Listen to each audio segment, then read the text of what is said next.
Hello everybody, welcome back to the Overwater Interview series. I'm here in Cardiff Arena on tour, but we're going to be sitting down with Chloe Peacock. Chloe is the bass player for artists like Alana Springsteen, Gina Larner and Remember Mondays. Chloe's going to be talking about singing and playing bass and some tips to help you with that, why she chooses to play overwater basses, and a very interesting story that inspired her own instrument, and her career to date thus far playing huge stages like London's Hyde Park and the Coca-Cola Arena in Dubai. Enjoy. How are you? I'm all right. How are you doing? Yeah, I'm okay, thank you. And I'm gutted that we weren't able, I was too tired to stay long enough at the beginning of the summer for Smoked and Uncut, because would have met you and probably it. What time did you guys get there? Because I feel like we must have just missed you. Yeah, we were there fairly early because me and one of the BVs stole some mountain bikes from the hotel and went for a bike ride and Nice. went down to the spa bit underneath and had a shower, and yeah, we were there for quite a long time. Yeah. It was a really nice day. That hotel was, or restaurant or whatever it was, we were all in the spa. It was amazing. Yeah, we never got to see that bit. We just, I mean, we got there. We weren't like the first on, but we were kind of like second on main stage or something, and it was, yeah, very much a kind of, we just booted out everybody from that little artist tent and got changed quickly, being scared that somebody was going to run in, and then did it, and then just hung out for a bit.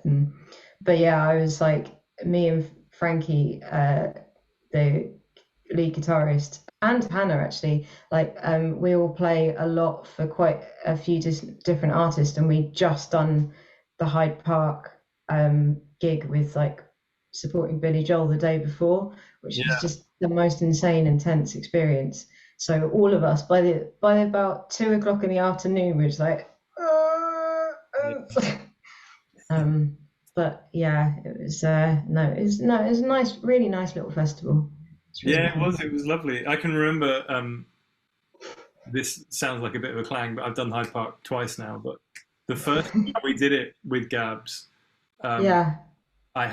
I was doing a function, so I went straight from doing that, drove an hour to a function in Surrey somewhere, and played a wedding to like 60 people. Absolutely kind of So off my head on adrenaline, just like yeah, it's mad, isn't it? It's so funny. I'd the following week was then, back sort of trudging over to a kid's house with work that I really didn't want to have to implement, and the kid really didn't want to have to do, and it was just like slap back to reality. I've now made the decision to quit the day job and be finally full-time music, which is equal parts wonderful and terrifying. But yeah, I'm definitely finding that it's the unstructured time, which is the tricky bit. how are you finding that transition? Are you still teaching? What was the day job before? It was for ages it was actually working in schools, and for a while it was full-time, contracts and stuff, and then it was agency, and then it was tutoring a couple of days a week. It was getting to the point where I was so busy with gigs and music and stuff, and this year has been so kind of incredible and all over the place, that I just felt like I didn't have time. And when I suddenly remembered I still had to kind of save some of my time and energy to kind of organize a science activity or a maths thing, I was just like, this feels like somebody's prodding me in the side, and just it's just too much. And I was dreading it, and that's just, so yeah, very happy now. Now that you've gone full time, now that you've got that time to focus purely on music and playing, how has that played out for you? Are you noticing a difference in the kind of work you're able to get, or just the amount of time you're able to put into your playing and your music? Well, not having to focus my energy on lots of different things really helps. So it means that when I do get down to practice, which is a challenge because I am really rubbish at getting down to practice and working on stuff until the last minute because I have no concept of time. But when I do, it means that I can like fully concentrate on that, which is really nice. And there's just there's a little bit more freedom for stuff, which is good, and freedom to do things like, function gigs and like try and build up my teaching, like private students and stuff like that, which because I love teaching in general. I love teaching, but I prefer teaching bass and stuff that I actually feel like confident in. And so yeah, so it's good. The flip side is that when the inevitable sort of part and the few weeks or month or something in the diary where suddenly some things, it gets a lot quieter. Like September was really quite quiet compared with the rest of the year, and even though I had things coming up, so I knew that I was kind of gonna be covered and fine, there was definite moments where I was like crying at my diary and crying at the phone going, no one's ever gonna call me ever again. Yeah, I like could tell myself that that's not true, and evidently it isn't, and it's fine. But it's not without its challenges, but it's I think the challenges are a lot more along the lines of the challenges I want, as opposed to what I was having to deal with previously. So that's really nice. I mean, I'm 41 now, so I've been playing bass professionally for nearly 20 years, I guess. And every February, I look at my diary and want to cry. Yeah. What is it? Yeah, January, February. It's just like yeah. I'm definitely old enough to know better and know that it comes around and it'll be fine. But yeah, still, every time you're like, man, I think I need to get a proper job. Like, yeah, yeah, definitely. talking about more time to focus on your bass playing, you obviously found a lot of time to work on music in the past because you're kind of a multi-instrumentalist, aren't you? You play cello to standard as well. Did you start off on the cello? Yeah, so I come from a family of like professional classical musicians, and my mum's a violinist. My dad was a like Baroque gamba, a viol de gamba player, which is like loads of people go what? But it's essentially like the Baroque kind of predecessor to most sort of string instruments. There's like four different like sizes and types of it, and it was primarily used in like Bach times and things like that. And he formed a group called Fretwork, who brought it back into kind of like fashion. I mean, we always used to make fun of him and say, yeah, but Dad, that's the early music scene, that's to like 8 people, it doesn't count. But to be fair to him, he also then like he did a lot of like pop music stuff as well. Like he worked with Paul McCartney on like Linda McCartney's album, and he played on Ariel, Kate Bush Ariel, the song that's Bertie, the one about her son, and it's kind of medieval sounding. Like the string instruments in the chorus is like my dad and one of his colleagues, and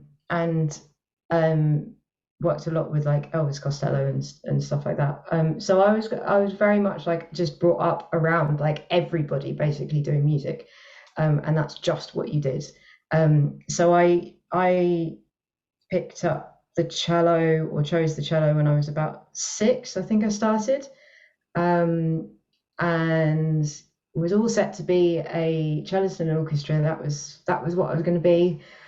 And then my dad took us to see the Rolling Stones at Wembley Stadium when I was 7, and I was like, oh my God. And I just like, I want to do that. And then actually a few years later, I always get confused about how many years later, but a few years later we saw them again, and again at Wembley, and Sheryl Crow was supporting, and she just released Globe Sessions. So I think this was like either 98 or 99. And so she was touring like those songs, but she was the first woman that I ever saw pick up the bass guitar. And I was like, oh my God, my mind was completely blown. And like that album anyway is just a total soundtrack to my childhood and just incredible bass lines. And so to see her do that, I was just like, that is the coolest, genuinely the coolest thing I've ever seen. And I was like, yeah, I want to do that. And so then I played lots and lots of instruments because, again, my family, it was just the kind of thing that you did. But finally picked up the bass. I was 13, I think. Like I think I got my first actual bass of my own for my 14th birthday, but had been playing it with friends in the music department, for a few months. And I remember walking in very dramatically home again and saying, Mum, Dad, sit down. I have something to tell you. I've had a career change. And they're like, you're 13. You don't even have a career. What the hell are you talking about? I'm like, I'm going to be a rock star. And so flounced out. And my mum went, oh, God, here we go. And my dad was like, yes.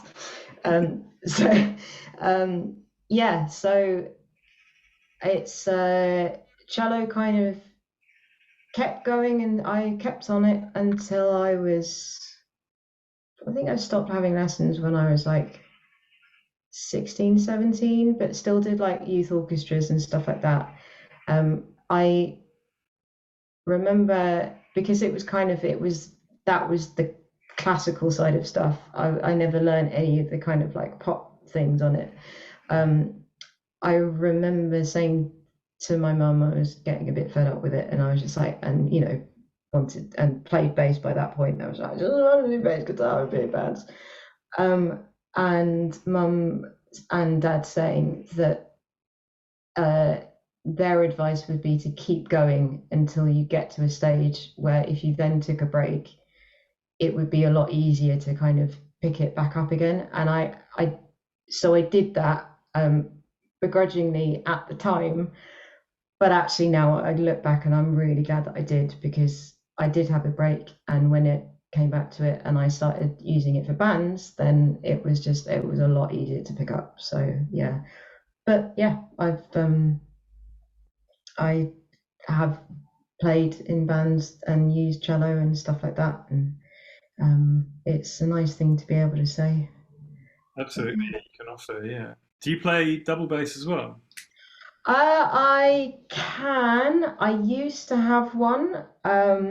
Most people just spent their time laughing at me because I'm so small that it was just like the same size, even though it was like somewhere between a half and a three-quarters. Like it was tiny for a bass, but for me it was still absolutely huge.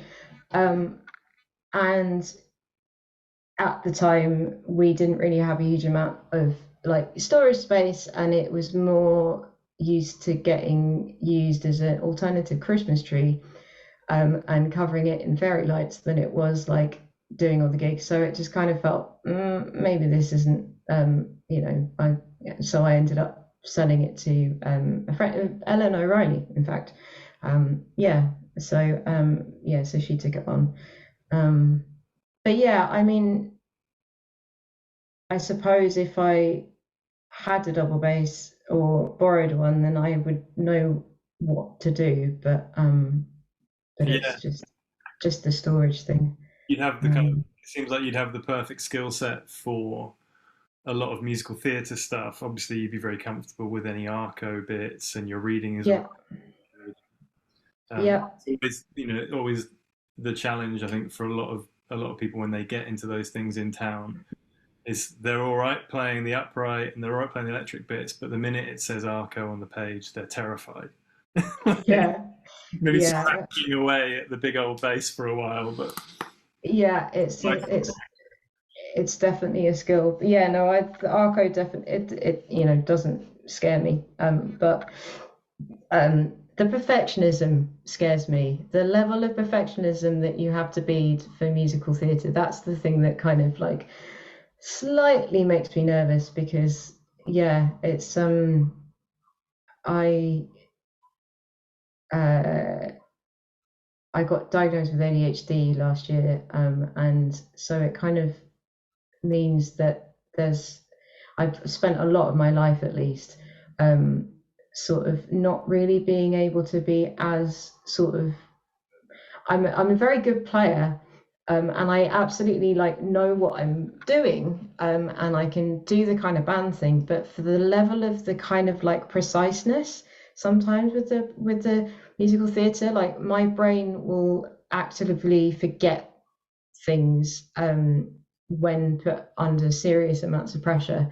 And that kind of like pit thing takes me back to like orchestra days, and it's similar kind of levels of things. And it just, yeah, sends me a bit like crazy. So I haven't done a huge amount of musical theatre stuff, but yeah, I'm still open to the idea. For anyone watching that doesn't really know, it's possibly, certainly in terms of pop music, it's one of the most under the microscope environments you can put yourself in, which is Yeah, ironic because everyone else in the orchestra pit who's done it a million times that year is kind of, oh, they're on their phones and they're all cracking jokes. But if it's your first time in, yeah, it's genuinely horrible. terrifying, isn't it? Because there's kind of, Yeah, there's genuinely. either perfect or you've absolutely failed. Yeah, yeah, exactly. And I think I now know that my brain is not necessarily set up for that, to kind of really thrive in that environment. So I've slightly avoided it,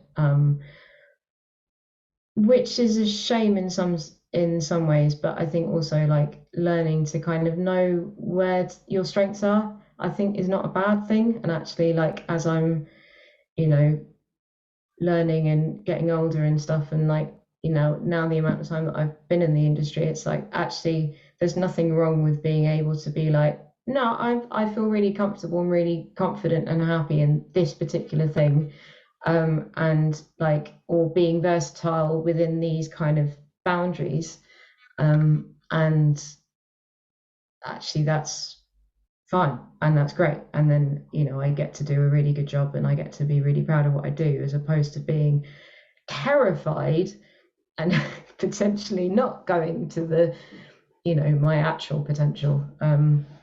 Well, yeah, and So, that attitude and you kind of following your heart in that sense has led you to, amongst other things, being on stages like in Hyde Park in London. yeah. Can you talk us through that? Who were you playing with, and what was the lineup that day, and how was that experience? So yeah, I've done quite a few like ridiculous stages this year. I play so Hyde Park was with Remember Monday, and we were on the Rainbow stage, which is like the second biggest stage in Hyde Park, and but like way bigger than the vast majority of like main stage festivals that I've ever played. It was absolutely enormous. And for anyone that hasn't gone, like one of the biggest things that was like a huge benefit, that they do at Hyde Park, is that they don't have any acts that clash, or it's very, very minimal. And if they do, it's the small stages where it doesn't really get in the way, sound wise. And so you are the only act on at that particular time. So if anyone wants to come and see music, then you are literally the only option, which means that bands get the biggest crowd that they're going to get, and also audiences don't feel like they have to kind of worry about clashes and stuff like that, which is just, it works really well. So yeah, that was unbelievable. Just the whole day. It was the ridiculously hot day. It was like 30 degrees. We all felt like we were melting into puddles. But they had like, you know, they looked after us so well. The sort of backstage area has like all these kind of like Winnebago type things, but sort of in a circle, and pretty much other than like the kind of headliner and main support type thing, everyone is in the same place, so everybody gets to hang out, and it was just really well organized, really lovely, very caring, and we did a great show. The lineup wise, um, it was with my some of my closest friends, Frankie South and Hannah Finstra. Hannah's drummer and Frankie is lead guitarist, and we play for three artists together. Or at least did up until recently. Gina Larner is one of them, Remember Monday, and Alana Springsteen was the last one. So I get to play with those girls a lot, and so it means that like not only are they some of my closest friends, but they are they two of the most phenomenal musicians I've ever worked with. So getting to do that kind of stage with them was just incredible, and it makes you feel really good as well, because it's like as a unit you know that you're super tight because you get to do that all the time with each other, and like I know how they play and I can kind of read the situations, and me and Hannah are now a ridiculously tight rhythm section, and I feel like we both share the ability to read each other's minds, and things just happen, and it's really lovely. And Frankie is unbelievable. She's just one of the best lead guitarists. So yeah, that was that. I also got to play with them with Gina Larner. So we did her headline tour in April, and then in June we went out to the Middle East and we did a couple of shows in Bahrain, and then we moved and went to support Simply Red at the Coca-Cola Arena in Dubai. It was like my first arena, and it was just incredible. Also got to play with them at C2C again with Remember Monday back in March, which was like the sort of smallest festival stages, but really incredible experience. And then in August we put a band together with for Alana Springsteen for when she came over to the States, and we were like in the lineup. There's sometimes like Remember Monday. There's a couple of extra players, and Alana there was an extra player, a really really lovely guy who we joked was our like token guy, and but yeah, that festival was unbelievable. It was so good. We opened up the main stage on the Sunday. It was our set started at 12:45. So 12:45 on the third day of a country music festival. I was like, no one's going to be there.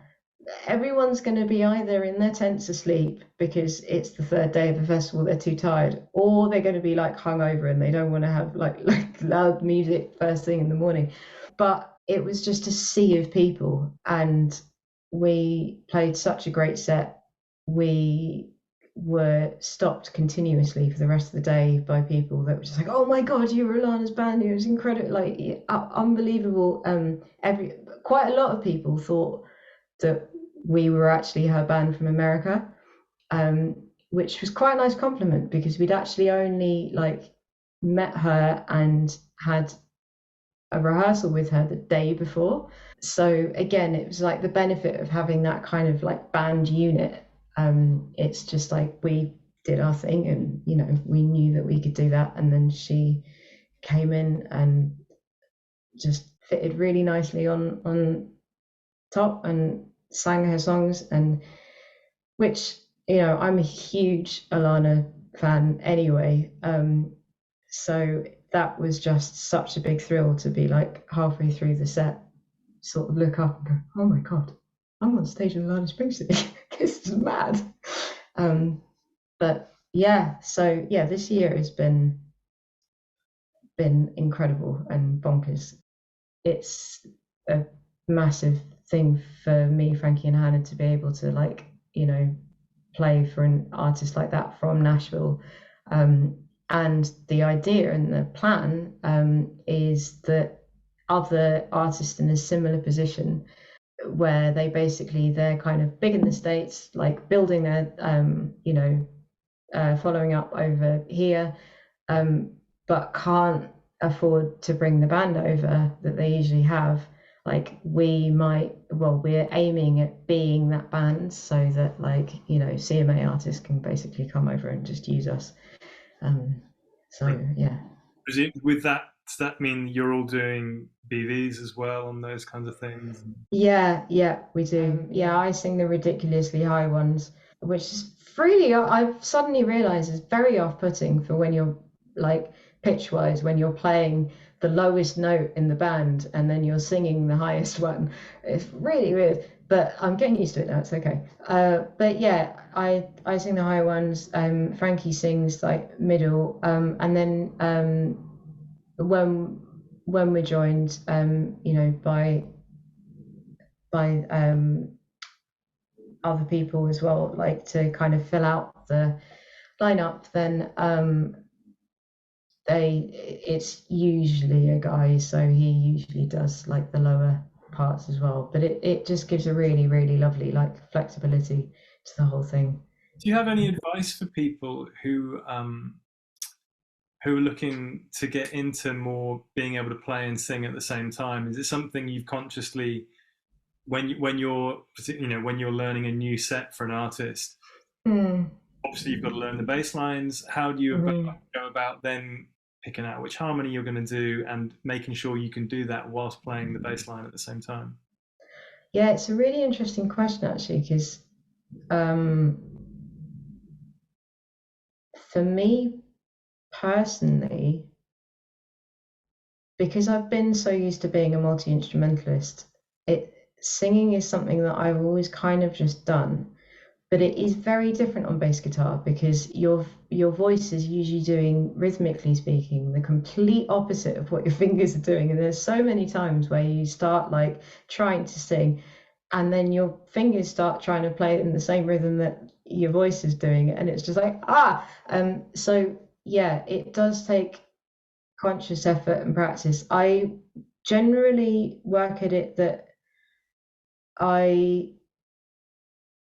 get the bass line as comfortable and into muscle memory as possible. So it's like not having to think about that side quite so much.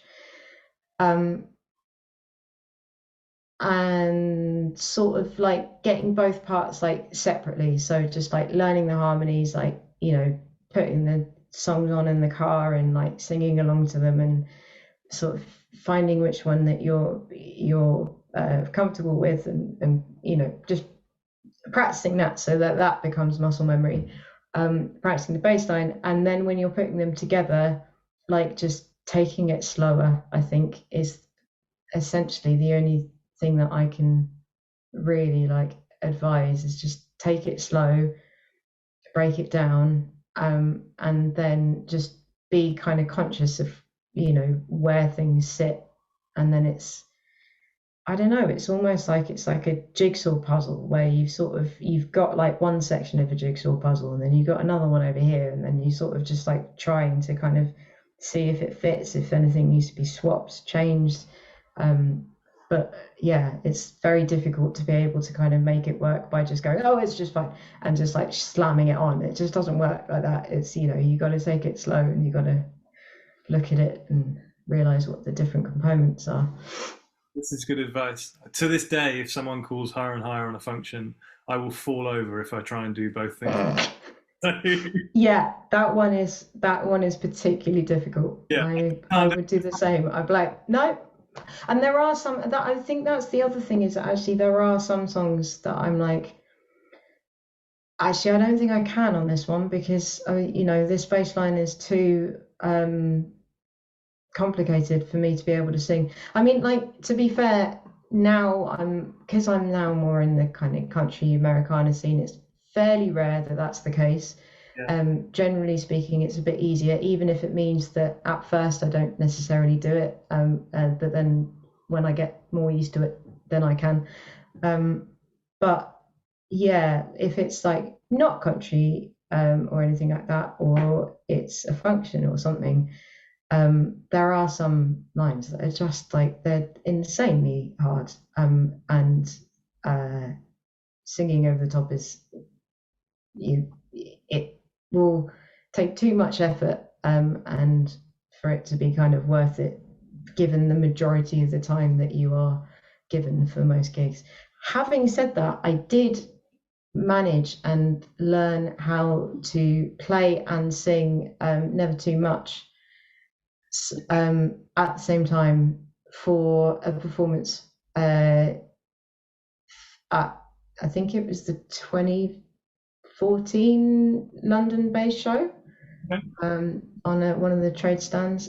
Yeah, I did do that, and that was interesting, because being a small white girl with like trying to sound simultaneously like Marcus Miller and Luther Vandross at the same time, like it's very different. But yeah, it's I managed to get a version, so that's interesting. Thank you. That's such a cool answer. That's a real good bit of insight that I think people will find really useful.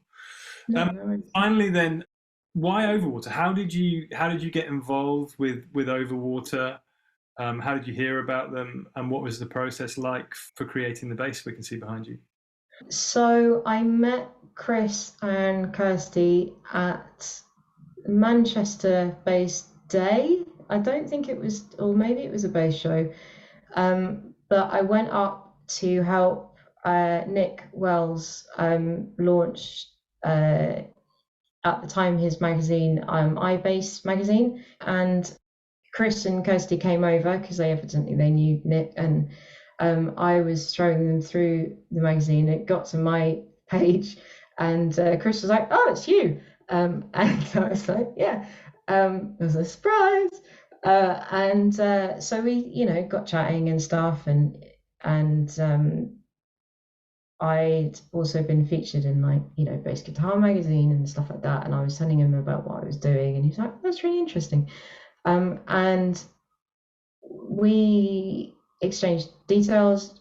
He told me about Overwater, and then I got an email from him maybe a few weeks later saying, "I looked you up because I was really confused about why you, like, how I'd not heard of you before, and I looked, and what you said you were doing was really interesting, so I looked you up, and I'd really like to work together if you'd be up for it." And I was like, "Oh wow, that would be incredible." And so I had a 1979 American P-bass, wine red, like unbelievable, lovely.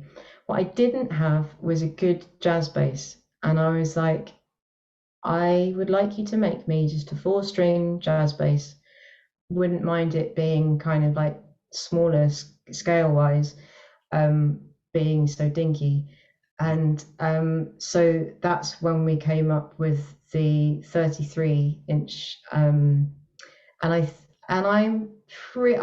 actually can't remember, but I'm pretty sure it's also 16mm string spacing, which is very similar to a certain other signature line, which I will not say whose, but the whose owner, in fact, played on mine, and really liked it, and then very shortly brought out a signature line. I'll say it for you that you're taking credit for the Scott Devine signature model. I don't know. I've never actually quizzed him on it, but it seems like a very interesting coincidence. It's all down to you. I think that bass definitely helped. That's all I'm going to say, is I think it helped. It made, because I remember him going, "Oh, I really like the kind of slightly shorter scale neck, and the different string spacing. I remember him saying that worked for him. So, and that he really loved it. So yeah, so I don't know. I don't want to put my foot in it and ruin a friendship. I'm going to run with that. It's going to be the thumbnail. Oh no, I'm going to be ostracized from the whole bass community now. It's true. Yeah. It's super cool. It looks like a lovely bass, and yeah, there is something about those slightly shorter scale basses that they just feel great with the hand, don't they? Yeah, it is. It is an incredible bass. It's like still every single gig that I use it on, I get comments saying, "Oh my God, your tone is like incredible," and like that, you know, lots of people with that aren't bass players are like, "I've never heard of Overwater before, but that bass is insane," and then loads of bass players are like, "Oh yeah, Overwater, that's amazing." So it's like, yeah, but the support that I've had from Overwater over the years, and like the, you know, the emails and the calls and the just like the messages and like the kind of social media, like, you know, reposts of things, and just it feels like a family, and I'm so grateful for everything that this, you know, company has been, because that was built, and I got that bass in 2012. So, you know, it's been over a decade now of support, and it's amazing. Yeah. And Phil Mann also named the bass Frodo because it's short scale, and I'm apparently like a hobbit. So thanks, Phil. Yeah. That's fantastic. Thank you so much for doing today. Where can people find you? Do you have a website, social media, those kind of things? Yep. So website Chloe Peacock Music.com, and social media is at Chloe_P_bass. So yeah, come find me.